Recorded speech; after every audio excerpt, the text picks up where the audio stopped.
تک پہنچے گئے، مالک بن دینار نے سلام کیا کہ اندر سے آواز آئی ہے، وعلیکم کی آواز آئی، مالک بن دینار کہتے ہیں اندر آنے کی اجازت دو۔ جیسے اتنا کہا کہ آنے عبد الرحمن بن شیران نے کہا تھا وہ آنے والے اندر آ جا، مالک بن دینار جیسے اندر آئے ہیں، مالک بن دینار نے کیا دیکھا؟ عبد الرحمن بن شیران کا ایک ہاتھ موجود نہیں ہے، ایک آنکھ موجود نہیں ہے۔ مالک بن دینار نے اتنا دیکھا کہ مالک بن دینار کی آنکھیں بھر آئی۔ مالک بن دینار نے کہا تھا وہ آنے والے، مالک بن دینار نے کہا تھا کہ تمہارا نام عبد الرحمن بن شیران ہے، تو عبد الرحمن بن شیران نے مالک بن دینار سے کہا تھا وہ آنے والے یہی کہنے آیا ہے اس بار اللہ نے میرا حج نہ قبول کیا۔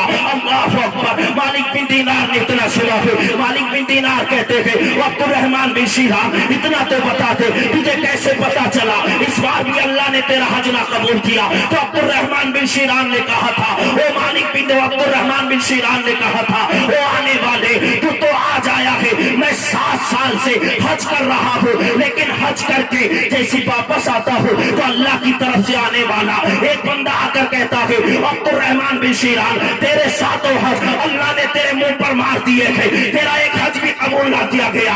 عبد الرحمن بن شیران نے جیسے یہ جملہ کہا تھا مالک بن دینار نے رونا شروع کیا۔ مالک بن دینار کہتے ہیں عبد الرحمن بن شیران ذرا اتنا تو بتا دے آخرکار کون سی ایسی خطا کر بیٹھا ہے، کون سا ایسا جرم کر بیٹھا ہے اللہ نے تیرا ایک نہیں 7 حج نے قبول کیے تھے؟ تو عبد الرحمن بن شیران نے یہ ایک جملہ کہا تھا وہ آنے والے میرا حال معلوم کرنے والے ذرا اتنا تو بتا دے تیرا نام کیا ہے؟ تو مالک بن دینار نے کہا تھا وہ عبد الرحمن بن شیران سن لے مجھے مالک بن دینار کہا جاتا ہے۔ عبد الرحمن بن شیران نے کہا تھا وہ مالک بن دینار ذرا اتنا بھی بتا دے تیرا پیشہ کیا ہے؟ تو مالک بن دینار نے کہا تھا وہ عبد الرحمن بن شیران سن لے میری پوری زندگی مصطفیٰ جان رحمت کی غلامی میں گزری ہے۔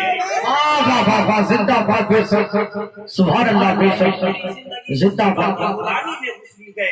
جسے اتنا کہا تھا عبد الرحمن بن شیران کہنے لگا وہ مالک بن دینار کرتے کیا ہو؟ اللہ اکبر۔ جسے اتنا کہا مالک بن دینار کے چہرے پر مسکراہٹ آئی اور مسکرا کر فرماتے عبد الرحمن بن شیران میں نبی کی حدیث بیان کرتا ہوں، سبحان اللہ، نبی کی حدیث بیان کرتا ہوں۔ جیسے یہ جملہ کہا کہنے کے بعد عبد الرحمن بن شیران نے کہا تھا تم مصطفیٰ جان رحمت کی حدیث بیان کرتے ہو تو پھر میرا ایک کام کیوں نہ کر دو؟ مالک بن دینار بولے کون سا کام؟ کہنے لگا کہ میری ماں مجھ سے ناراض ہو گئی، میری ماں کو منا لو۔ سبحان اللہ، میری ماں مجھ سے ناراض ہے، میری ماں کو جا کر منا لو۔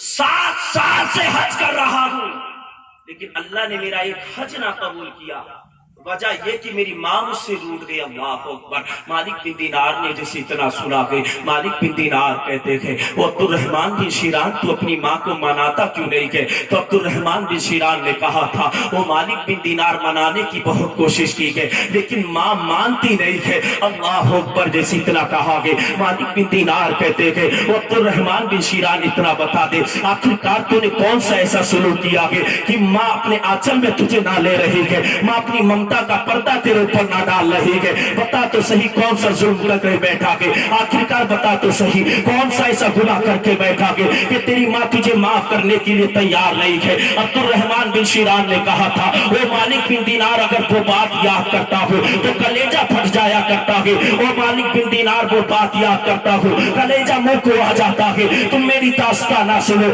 بلکہ میری ماں کو منا لو۔ اللہ اکبر۔ جیسے اتنا کہا کہ عبد الرحمن بن شیران نے کہا تھا وہ مالک بن دینار جاننا چاہتے ہو میں ہر سال حج کو آتا ہوں، میری ماں بھی حج کرنے آتی ہے، میری ماں بھی حج بیت اللہ آتی ہے، میری ماں بھی کعبے کا طواف کرتی ہے، میری ماں بھی صفا مروہ کے درمیان صحیح کرتی ہے، میری ماں بھی شیطان کو کنکریاں مارتی ہے، میری ماں بھی آب زمزم جاتی ہے، لیکن وہ مالک بن دینار ماں مجھے معاف کرنے کے لیے تیار نہیں ہے۔ اللہ اکبر۔ جیسے اتنا سنا ہے مالک بن دینار کہتے ہیں عبد الرحمن بن شیران اتنا تو بتا دے تیری ماں ملے گی کہا؟ تو عبد الرحمن بن شیران نے کہا تھا او مالک بن دینار مینا کی وادی میں چلے جانا، وہاں پر بہت خیمے لگے ہوئے ہیں، وہاں پر بہت خیمے موجود ہیں، رات کے سناٹے میں جس خیمے میں چراغ چلتا ہو اور قرآن کی آواز آتی ہو وہی میری ماں کا خیمہ ہوگا، وہی میری ماں کا خیمہ ہوگا۔ اللہ اکبر۔ جیسے اتنا کہا ہے مالک بن دینار نے کہا ہے عبد الرحمن بن شیران اجازت تو دو۔ عبد الرحمن بن شیران نے اجازت دی ہے۔ عبد الرحمن بن شیران نے کہا تھا وہ مالک بن دینار کیا میری بات کو منا پاؤ گے؟ تو مالک بن دینار نے کہا تھا وہ عبد الرحمن بن شیران اجازت دینا تیرا کام ہے اور تیری ماں کو منانا مالک بن دینار کا کام ہے۔ واہ واہ واہ، نعرے تکبیر، نعرے رسالت، نعرے غوثیت، مسلک اعلیٰ حضرت فیضانی سرکار کا جو سریہ، نعرے تکبیر، سبحان اللہ۔ بس آخری بات سنیں انشاءاللہ، اگر کبھی وقت ملا تو اس سے آگے بتاؤں گا کہ مالک بن دینار نے عبد الرحمن بن شیران کی ماں کو کیسے راضی کیا اور ماں نے اپنے لال عبد الرحمن بن شیران کو کیسے معاف کیا، اور اللہ رب العزت نے جو 7 حج اس کے منہ پہ مارے تھے وہ اللہ رب العزت نے قبول کی یا نہ کیے، انشاءاللہ وقت ملا تو کبھی اور بتاؤں گا آپ کو۔ اللہ کی بارگاہ میں دعا ہے مالک و مولا میرے بولنے میں آپ کے سننے میں جو اغلاط واقع ہو گئے پروردگار عالم اس کو معاف عطا فرمائے۔ سب لوگ کلمہ طیبہ کا ذکر کر لیجئے، لا الہ الا اللہ محمد الرسول اللہ، وآخر دعوانا الحمدللہ رب العالمین۔ السلام علیکم۔